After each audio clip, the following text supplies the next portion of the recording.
Testing, testing. Well, I hope this time it works. I just did this whole voiceover and realized I had my system on mute.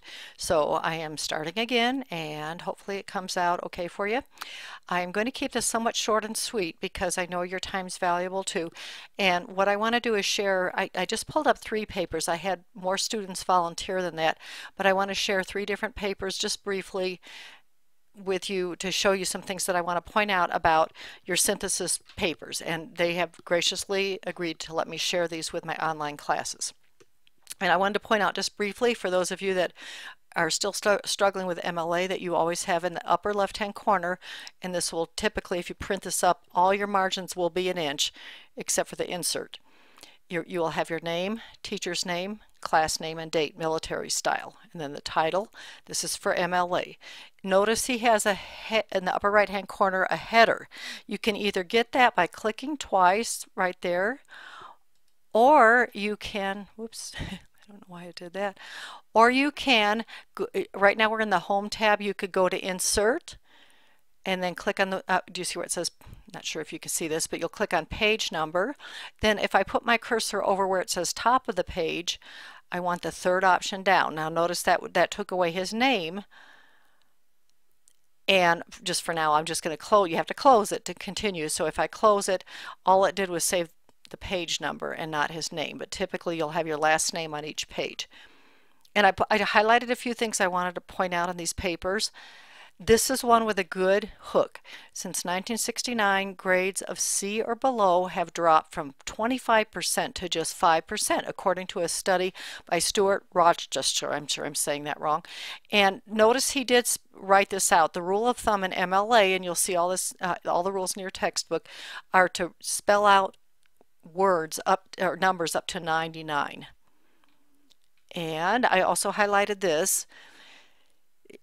He's talked about his own thoughts throughout here, and then here he notes, as Dr. Benjamin Carson, this is good because he just has a short part about him to give attribution in the signal phrase that will bump up the ethos because it shows he's using a good source.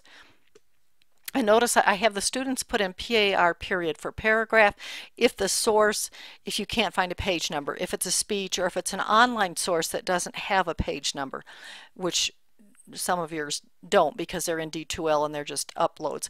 By the way, the rule of thumb, and I just caught this now, a comma and a period go inside quotation marks unless, of course, if the quotation ended here, you would just put it at the end here. So little tidbits. Okay, so let's see, I'll just go to the parts I highlighted. And so he's talked about his thoughts and said if a student is not held accountable for his actions, he fills his time with other, less productive activities. And now I think I might have added this when I was kind of going through these real quickly, and I shouldn't have. This, you would not use a semicolon unless this right half was an independent clause. And so I put just a comma or a dash. For example, when Rochester writes that students spent most of their free time drinking. And here he says Carson's statement expands on one written by Rochester. This is what we call synthesis, taking your sources and connecting them not just with your thoughts but with other sources. And then talking again and then saying, for example, Carson, remember the focus is on your thoughts, your argument, just supplemented very sparsely with the thoughts of others. And note that this is in alphabetical order because, and this is what we call a hanging indent. If you don't know how to get that, this is already done correctly. But just say that this was all flush, left aligned. You can go into where it says paragraph, click on the arrow, and then not only is this where you can go to get double space, but I've already done this. Also, don't add space between paragraphs of similar style. Word since 2007 will read on your works cited page and in your heading that you have extra paragraphs every time you hit the enter key. But this is where you can go to get your hanging indent format where it says hanging, then click OK after each thing that you do to retain that.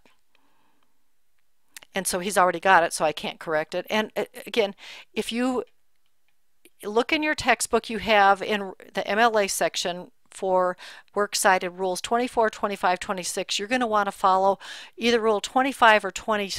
26 is the best one when you have more than one sources from the same book, but students kind of panic and think the teacher's not going to know, so they just prefer just using 25, even though a lot of them will do that, even though it means you have to write all this material again. So 26 is actually the ideal rule.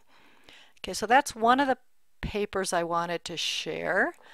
And let's see, I may have already gotten rid of, yeah, I pulled up some empty Word documents when I was trying to show some things when I was muted, so we'll get out of those and I'll go back in there. All right, and so this is one of my more prolific students. I do encourage students to feel free to write well more than the minimal.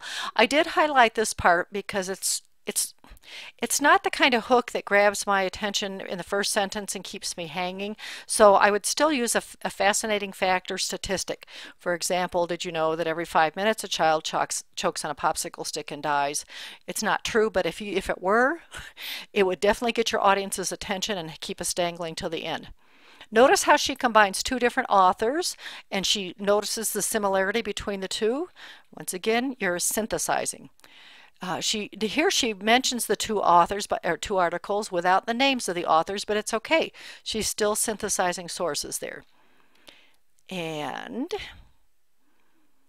simplifying subjects like science negatively impacts interest for the subject and implements education as a secondary value. Dr. Benjamin Carson supports this argument, so see how she's using him to supplement her thinking. And as we scroll down, I think that's all I highlighted. Lots of good stuff, but again, for time's sake, so let's see. Not sure if this is the other one that all right, and this is another paper. This student starts out to pull yourself, and it's okay, I accept you or even a question in the first sentence, but after that I want you to try to get away from that. From that point on, stay in third person.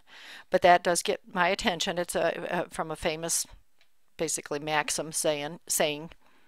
So as he discusses his thoughts, and then he says likewise, so that's a possible transition to connect thoughts of different, similarly another good transition. So you can see how these writers are not focused, whereas I changed that. That was while, and while to me implies time, so I change it to whereas Douglas blah blah blah Barron, and so you can see he's comparing the thoughts of two. So what you're doing is taking thoughts of mainly your own thoughts, your own thesis, your own argument, and just kind of popping it in a little bit sparingly, kind of like a little fine spice, just a couple on a page at the most. Paraphrase it as much as you can. So I hope this helps.